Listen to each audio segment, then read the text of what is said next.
All right, welcome back to the Built to Grow podcast. I'm your host, Tim Lyons, in the studio, joined today by Randy Angston. What's up, buddy? Hey, guy.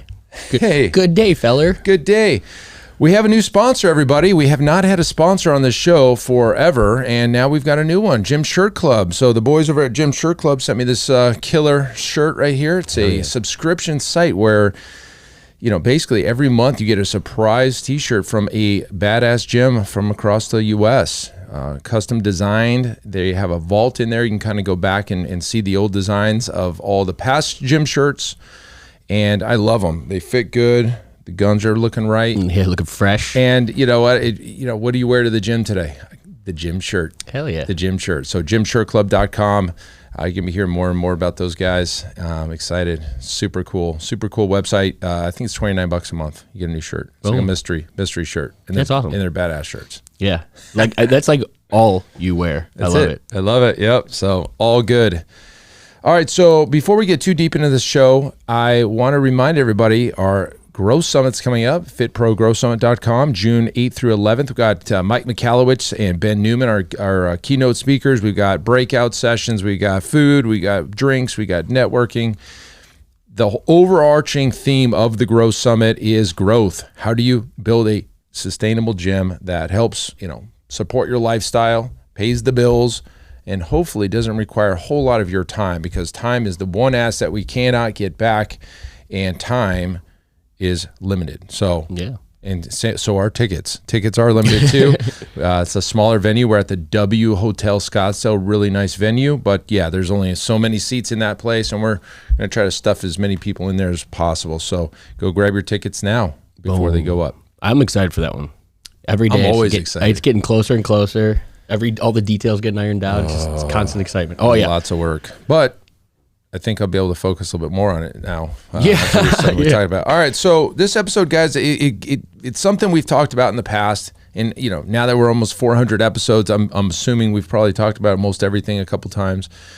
But this one is one of the things, it's kind of a pet peeve of mine, right? There's two trains of thought when it comes to selling gym memberships, personal training memberships, reoccurring revenue versus a paid in full. And there's coaches out there coaching gym owners to take the money now. Yeah. Take the money as much as you can, discount it if you have to, but collect. And in my opinion, I think the best thing about the model of the fitness industry is a recurring subscription model, right?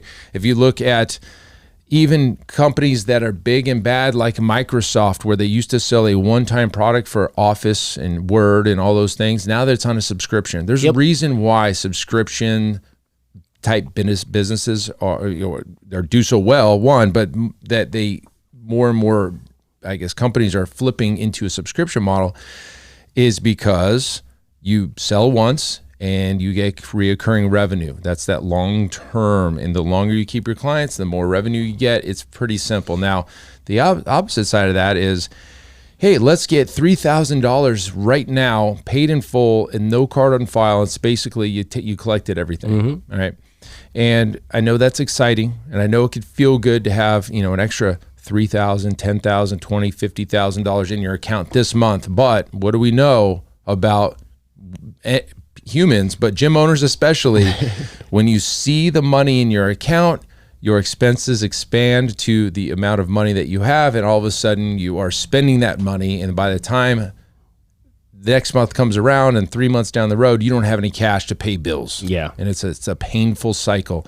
So then what happens?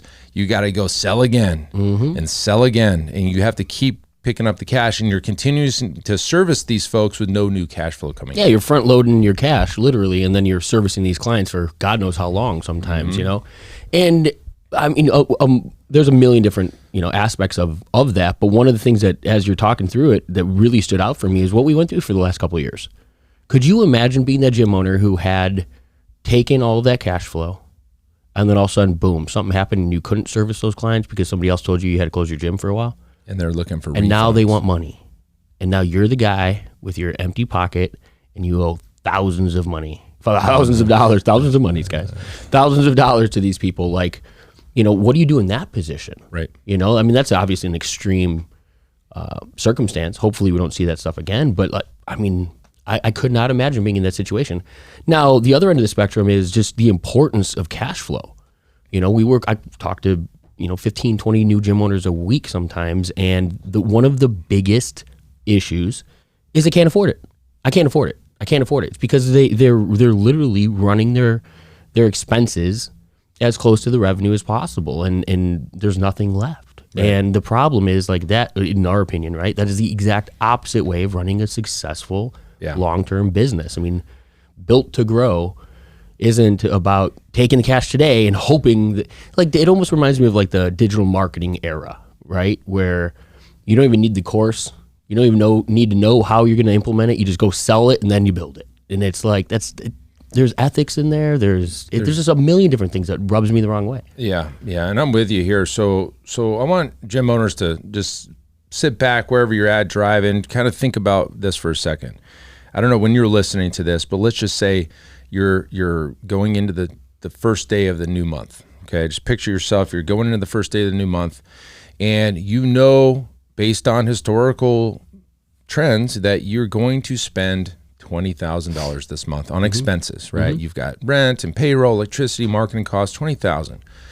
But you look at your forecast in your MindBody or ABC Financial or anything, and you see $38,000 set to bill.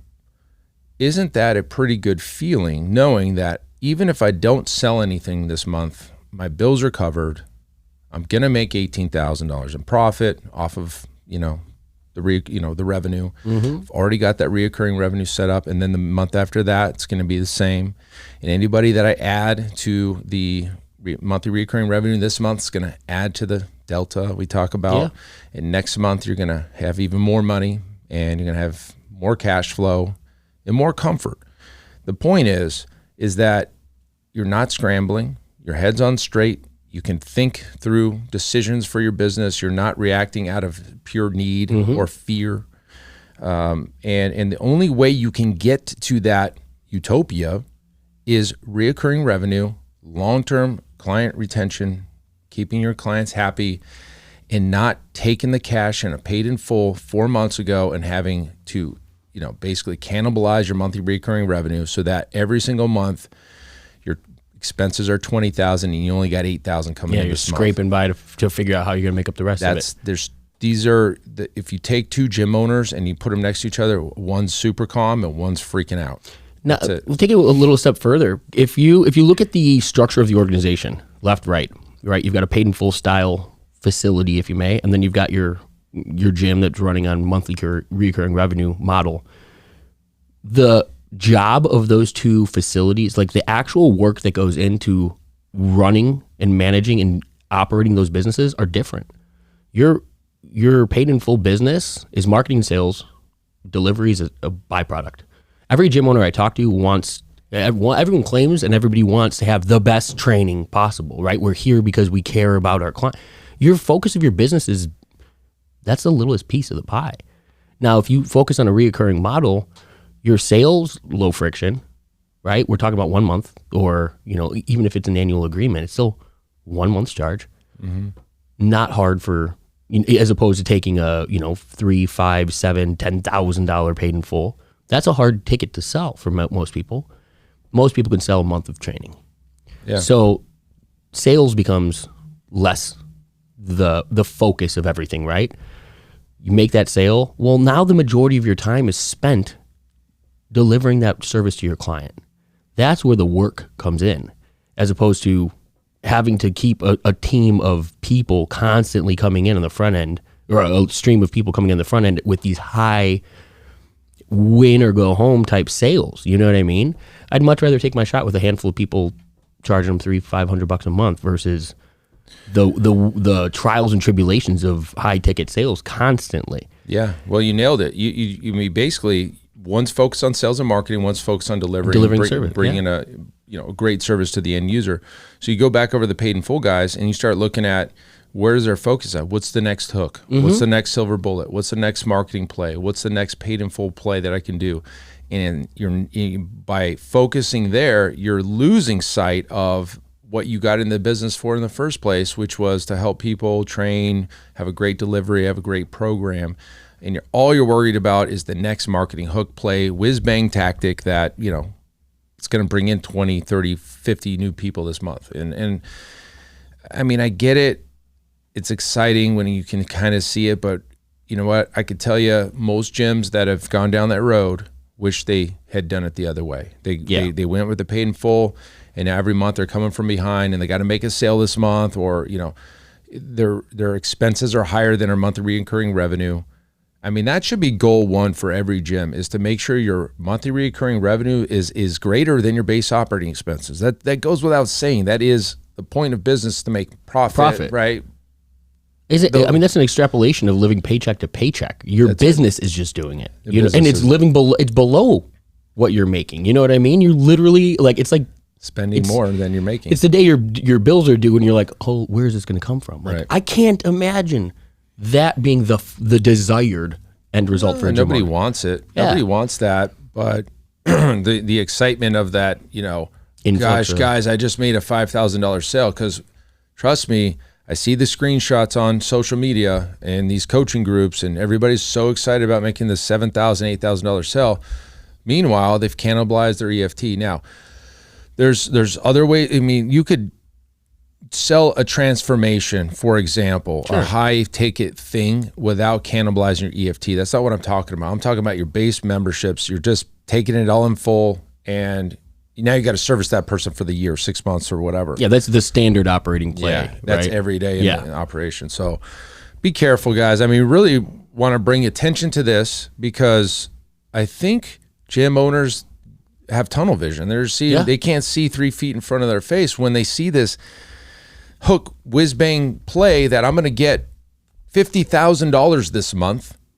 Everything goes out the window. Like they just don't care about anything else. Like they care about is the 50 grand they're going to get. Next month, that 50 grand, you just wiped out half of your EFT because you sold these paid in fulls, or you sold them, and now even if they weren't EFTs, they never go on EFT, and now you've got to service those people for the next 12 months with no new cash flow. And everybody's going to say, well, hey, if you budget and you drip it into your account just like it were a membership, it's the same thing. You won't do it. Yeah, good luck. You're the anomaly, right? You won't do it. Parkinson's law says you won't. Yeah, so there you go. There's a whole law here. Yeah, it's a law. Hello. But I think the big takeaway here is, I mean, it's human nature to some degree, right? It's the immediate gratification. It's the win today. It's the reason that, some of these marketing companies have been around running these challenges and pushing, this big influx of people in front of you right away. Well, completely don't align with that belief either, right? Because what falls apart? The operation, the servicing of your clients, like the people that are in your four walls that want to be there for the long haul. Mm-hmm. They're the ones that get forgotten and pushed back. And then your whole, this changes the business model. Is not just how you take cash. Your entire business is affected by that decision to run that type of gym. Right. And, it's tough, but I mean, I can understand the desire to have that big influx of cash. But at the other end of the spectrum, this is the beautiful thing. And this is the thing that makes me happy about running and coaching other gyms to run, building a monthly recurring revenue model. We're doing that, and we're putting, on average, our clients are doing twice what the industry is doing in monthly recurring revenue. Yes. When we're talking about $50,000 months, it's $50,000 this month and every month after. Mm-hmm. You know what I mean? Like, it's reoccurring revenue. It's not $50,000 this month, and the next month you're piss poor broke and you did $8,000 in sales. And then, the beautiful thing is you build this once and it continues to pay you dividends. Like, it's the perfect storm. Well, it's the only way that I feel is the right way to build a business. I mean, we have to put our flag in the ground somewhere. This is it, right? The reoccurring model where you build it up as high as possible, where your reoccurring revenue is higher than your base operating expenses month after month. Then if you want to do a paid in full, it's not hurting your business. Yeah. Period. great. Once you have a stat, that should be step one. So if you're going to take an action item out of this, or an action plan out of this episode today, here's what you're going to do. You're going to go look at all of your expenses. You're going to say, the last 12 months, on average, X amount went out the door. Okay. That's payroll. That's your pay. That's staff. It's everything that goes into a base operating expense, including your pay. You need to pay yourself, and there's cash that goes out of the business. You can't just exclude that. That's part of base operating expenses. Then I want you to forecast and say how many clients or how many recurring charges I'm going to get the next 30 days. And you could do this very easily. There's if you're using MindBody, it's like an auto pay summary, and you can set the dates into the future. That's what's planned to be billed. Then put the two numbers next to each other. Are your expenses higher than your income? Well, then you got work to do. If your income's higher than your expenses, you're in a great position. Okay, and now keep growing that. Let's get that gap even bigger and bigger. That's all you need to do right now. Go look at your expenses, look at your income. Are they out of alignment? If they are, fix it. Period. That's it. And then go back to the episode that we talked about profit. And then that's where that remainder, right? Whatever's left over, your profit, making wise decisions on what to do with that revenue, parlay that into areas that can increase additional income, additional revenue, additional clients through the front door. Marketing is a great way, right? Multiplication of capital, great place to put profit if you're going to put it somewhere.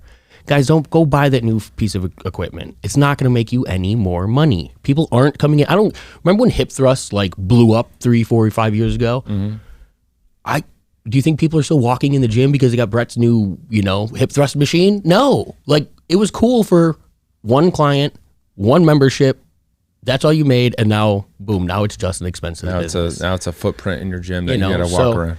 Or certifications, like, yes, the team needs to be knowledgeable. Continuing education is important, but you should not be out here chasing and trying to stack them up like it's some type of award system or whatnot. Like, there's so many different ways to take that and put it back in the business and watch yourself explode the growth and profitability for your business. But yeah. Go do the work, guys. That's it. That's it for this episode. Hopefully this helps you realize, hey, we're in a good position, bad position, and what to do, right? So that's it for this episode. Until next time, keep changing lives. We'll see you on the next show. Bye. All right, and thank you for listening to that episode of the Built to Grow podcast, where we help gym owners win. Now, do you want to connect with me and other gym owners online? All you need to do is join our private Facebook group, Business Talk with Fitness Professionals. Just head on over to Facebook and type in Business Talk with Fitness Professionals, and when you do, we're going to give you our 10 marketing strategies 7-figure gym owners use to win. I look forward to seeing you in the next episode. Until then, keep building something great.